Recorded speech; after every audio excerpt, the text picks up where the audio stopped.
नमस्कार। मैं डॉक्टर जवाहर सूरिसेट्टी और आज ये जो वर्ल्ड हैप्पीनेस रिपोर्ट आई है संयुक्त राष्ट्र की, इस पर मैं कुछ टिप्पणी करना चाहता हूँ। ये बहुत सालों से मुझे लगता है कि इसमें कुछ ना कुछ गड़बड़ है, लेकिन इस बार ये खुलकर सामने इसलिए आता है क्योंकि जो पृष्ठभूमि है जिसमें ये रिपोर्ट बनाई गई है उसमें ये कहा गया है कि लाइफ आफ्टर कोविड, यानी कोविड के बाद की ज़िंदगी किस तरह से प्रभावित हुई है, और उस को मद्देनज़र रखते हुए वर्ल्ड हैप्पीनेस रिपोर्ट बनाई गई है। तो इसमें सर्वे हुआ और बहुत सारे पॉइंट्स पे इसमें शोध हुआ।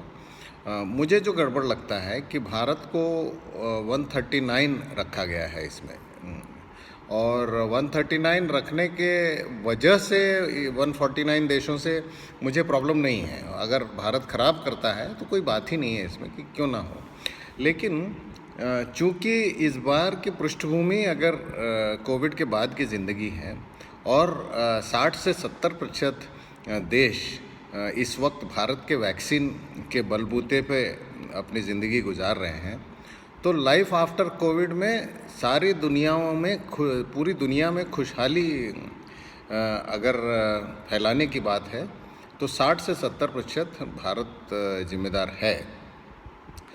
उसका कोई उल्लेख नहीं है कि अगर कुछ देशों का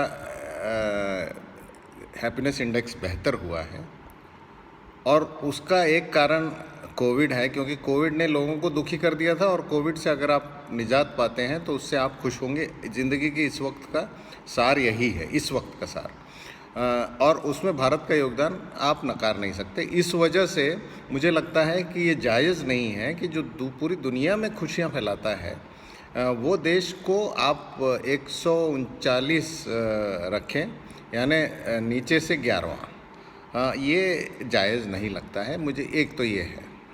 दूसरा ये है कि इसमें दान या जेनरोसिटी एक कारण बताया गया है खुशी का, और अगर हम देखें तो भारत ने कई गरीब देशों को ये वैक्सीन फ्री में दिया है, और फ्री में देना ही मुझे लगता है जेनरोसिटी है।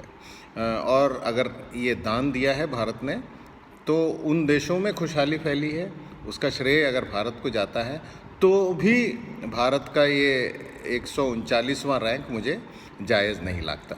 और ये मुझे लगता है कि अगर WHO ने भी कई बार इस बात का उल्लेख किया है कि भारत ने कोविड के इस लड़ाई में जितना योगदान दिया शायद किसी और देश ने दिया नहीं है।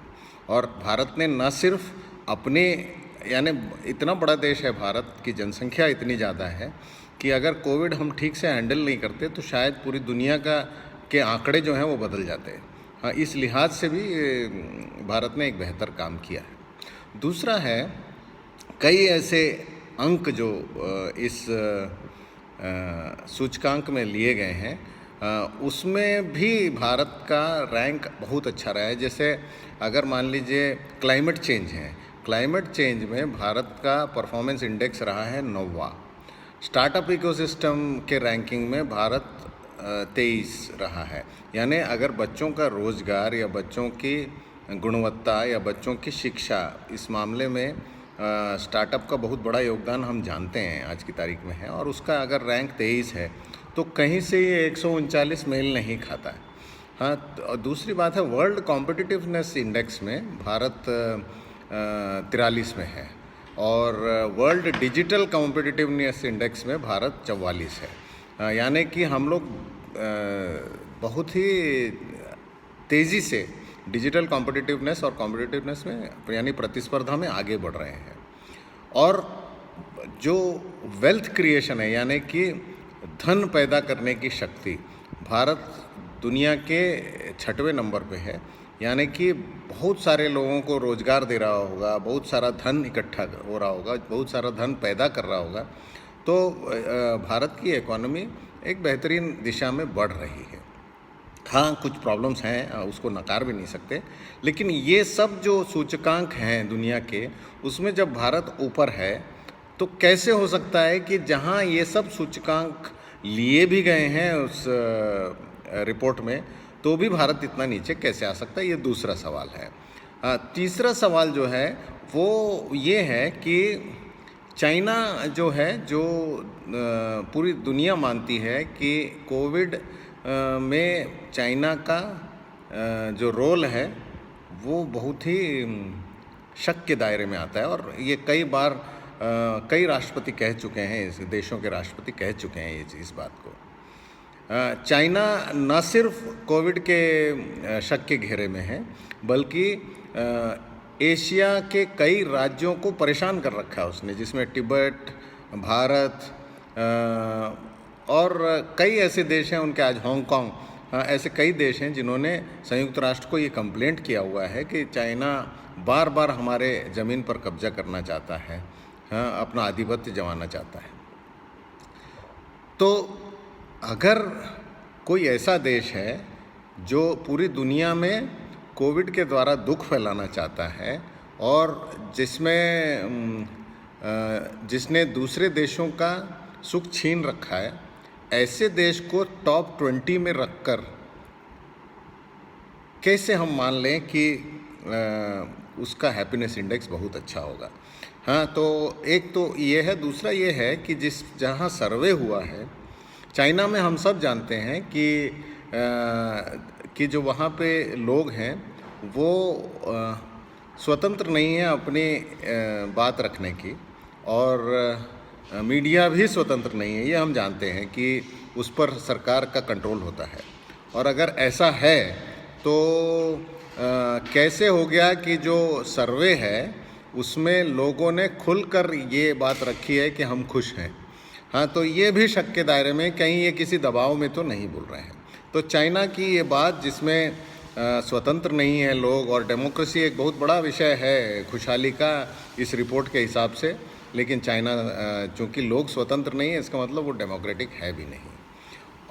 उसके अलावा भी जैसे पाकिस्तान को माना गया है कि दुनिया का रोग स्टेट है, यानी कि वो आतंकवाद को बढ़ावा देता है, शह देता है, ऐसे देश का अगर हैप्पीनेस इंडेक्स हमसे बेहतर है तो मुझे लगता है कि इस इंडेक्स पे हमको अगर उंगली उठाने का हक मिले तो ज़रूर उठाना चाहिए। ऐसे कई देश होंगे जो अपने सूचकांक से खुश नहीं होंगे, क्योंकि इसमें पारदर्शिता नहीं है, और अगर आम आदमी के समझ से परे है तो फिर इस पर शक जाहिर करना एक जायज़ सी बात है।